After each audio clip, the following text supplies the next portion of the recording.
اعوذ باللہ من الشیطان الرجیم، بسم اللہ الرحمن الرحیم۔ تو دوستوں، عید الاضحیٰ یہ منائی کیوں جاتی ہے؟ تو اس کی مین ریزن کیا ہے کہ مسلمان اس کو مناتے ہیں؟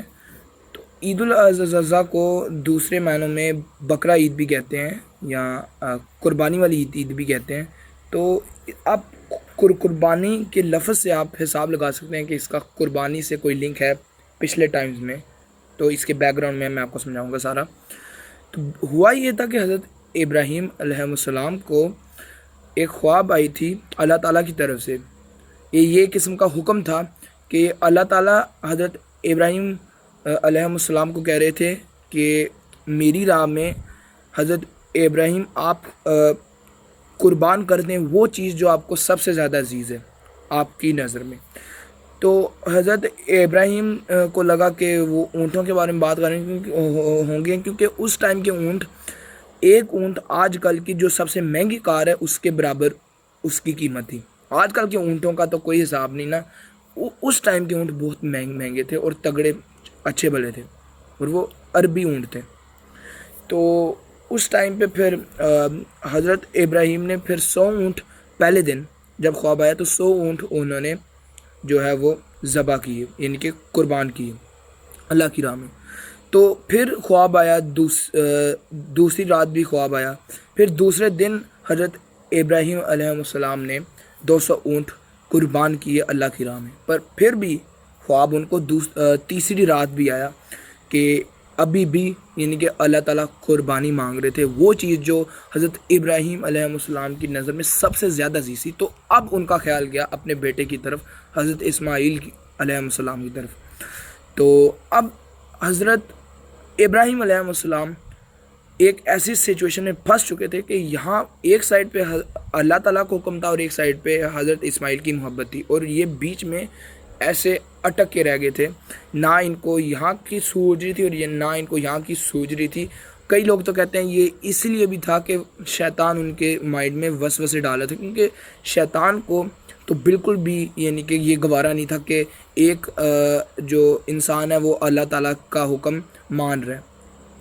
تو شیطان نے کچھ کرنا تھا تو اس نے وسوسے بڑے ڈالے، بڑی کوشش کی، لیکن حضرت ابراہیم علیہ السلام شیطان کے وسوسے میں نہیں آئے۔ تو انہوں نے ایسے کیا کہ حضرت اللہ تعالیٰ کا حکم مان لیا، اور حضرت ہاجرہ سے کہا کہ حضرت اسماعیل کو بہت اچھی طرح سے تیار کر لیں، خوشبو لگا کے، کپڑے اچھے سے تیار کر کے ان کو میرے پاس بھیجیں، میں ان کو ایک دعوت پہ لے کے جاؤں گا۔ تو صبح کا ٹائم تھا، ظاہری سی بات۔ تو وہ حضرت ابراہیم علیہ السلام حضرت اسماعیل کو لے گئے ایک پہاڑ کے اوپر۔ کئی لوگ تو کہتے ہیں پہاڑ کی چوٹی پر، مگر صحیح طرح سے یعنی کہ کسی بھی کتاب میں زیادہ مینشن نہیں ہے، بس پہاڑ ہی لکھا ہوا ہے۔ پہاڑ کی چوٹی ہو یا صرف پہاڑ کا کوئی بھی مقام ہو، پہاڑ کے اوپر، ایک پہاڑ کے اوپر لے گئے حضرت ابراہیم علیہ السلام۔ حضرت اسماعیل کو ان کو قربان کرنا تھا، ان کی گردن کے اوپر چھرا پھیرنا تھا۔ مگر اس سے پہلے کیا ہو، اس سے پہلے شیطان نے اتنی کوششیں کی۔ اب حضرت ابراہیم علیہ السلام پچھلے جیسے کہ میں آپ کو بتا رہا تھا نہیں مانے، تو حضرت ہاجرہ کی طرف شیطان گیا ایک بڑھیا کے روپ میں حضرت ہاجرہ کی طرف گیا، اور کہتا ہے کہ آپ کو حضرت ابراہیم جھوٹ بول کے گئے ہیں کہ حضرت اسماعیل کو دعوت کے اوپر لے کے جانا ہے، دعوت کے اوپر نہیں بلکہ قربان کرنے لے کے جا رہے ہیں۔ تو حضرت ہاجرہ پہلے تو تھوڑا سا یعنی کہ گھبرائیں اور تھوڑا سا ان کا دل چاہا کہ وہ پیچھے جائیں، مگر پھر ان کو یاد آیا کچھ، اور اللہ تعالیٰ کا حکم یاد آ گیا کہ اللہ تعالیٰ کا حکم بھی یہ ہو سکتا ہے، کیونکہ حضرت ابراہیم اللہ تعالیٰ کے حکم کے بغیر کوئی چیز بھی ایسی نہیں کر سکتے تھے۔ تو حضرت ہاجرہ نے اس بڑھیا سے، جو شیطان بڑھیا کے روپ میں آیا تھا، بیسیکلی شیطان ہی کو کہا کہ میرے ایسے 1000 بھی بیٹے ہوں تو میں اپنے 1000 بیٹے قربان کر دوں گی۔ تو پھر شیطان ناکام ہو کے آخری اس کی امید تھی حضرت اسماعیل، تو وہ تو پہلے ہی تیار تھے اللہ تعالیٰ کی راہ میں قربان ہونے میں۔ تو جب شیطان نے حضرت اسماعیل کو بتایا تو حضرت اسماعیل نے کہا بھائی میں اللہ تعالیٰ کی راہ میں قربان ہونے کے لیے تیار ہوں، کیونکہ یہ اللہ تعالیٰ کا حکم ہے، اور میرے بابا جو بھی فیصلہ کریں گے وہ اللہ تعالیٰ کے حکم کے بغیر نہیں ہوگا۔ اور صحیح فیصلہ ہوگا۔ تو پھر جب حضرت ابراہیم آئے تب حضرت اسماعیل نے حضرت ابراہیم کو یہ سجیسٹ کیا، یہ مشورہ دیا کہ آپ ایسا کریں، اپنی آنکھوں پر پٹی باندھ لیں اور میرے ہاتھ پاؤں اور بازو جو ہیں وہ رسی سے باندھ لیں۔ اب یہی کہنا تھا کہ پھر وہی جو حضرت اسماعیل نے کہا، حضرت ابراہیم نے اپنے آنکھوں کے اوپر پٹی باندھی، لیکن پٹی باندھنے سے پہلے حضرت اسماعیل کی یعنی کہ بازوؤں اور ٹانگوں کو رسی سے باندھا۔ اب جب پٹی باندھ لی اور چھرا جو ہے وہ پھیرنے لگے کیا ہوتا ہے یہ گردن کے اوپر، تو تبھی ان کو چھرا پھر چکا تھا، تبھی ان کو ایک آواز آئی جانور کی۔ اب وہ حیران تھے کہ یہاں آس پاس کوئی جانور تو تھا ہی نہیں سوائے ان دونوں کے، حضرت اسماعیل اور حضرت ابراہیم کے، ان دونوں کے سوا تو کوئی تھا ہی نہیں۔ تو حضرت ابراہیم نے پھر جب پٹی ہٹائی تو کیا دیکھتے ہیں کہ نیچے ایک خوبصورت سا دمبا پڑا ہوا ہے، کافی موٹا سا، کافی یعنی کہ آپ کہہ سکتے ہیں کہ ہیلدی سا، یعنی کہ یہ ایک تو ہوتا ہے نا کہ تھوڑا ماڑا سا، یعنی کہ کیا ہوتا ہے پتلا سا، کھانے کے لائق نہ ہو یا وغیرہ، ایسا بالکل بھی نہیں تھا، بہت اچھا، کافی پیارا اور کافی جو ہے آپ کہہ سکتے ہیں کہ کافی موٹا تازہ یعنی کہ دمبا آپ کہہ سکتے ہیں۔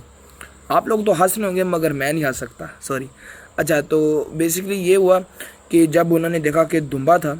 تو وہ دیکھتے ہیں کہ حضرت اسماعیل کدھر گئے ہیں، تو وہ اپنی اس سائڈ پہ دیکھتے ہیں تو حضرت اسماعیل کھڑے ہوئے ہیں، وہ مسکرا رہے ہیں،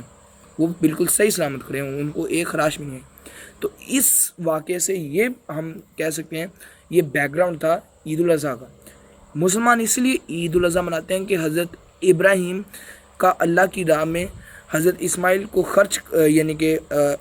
حضرت اسماعیل کو اللہ کی راہ میں یعنی کہ قربان کر دینا، آپ کہہ سکتے ہیں کہ یہ ایک ایسا واقعہ جو بھلایا نہیں جا سکتا، تو اس کو یاد کرنے کے لیے، یاد رکھنے کے لیے یہ واقعہ منایا جاتا ہے۔ یہ واقعہ حضرت محمد صلی اللہ علیہ وسلم، ہمارے پیارے آخری نبی صلی اللہ علیہ وسلم بھی بہت کثرت سے منایا کرتے تھے۔ اور یہ جو حاجی ہوتے ہیں، یہ حج کرنے جاتے ہیں، وہ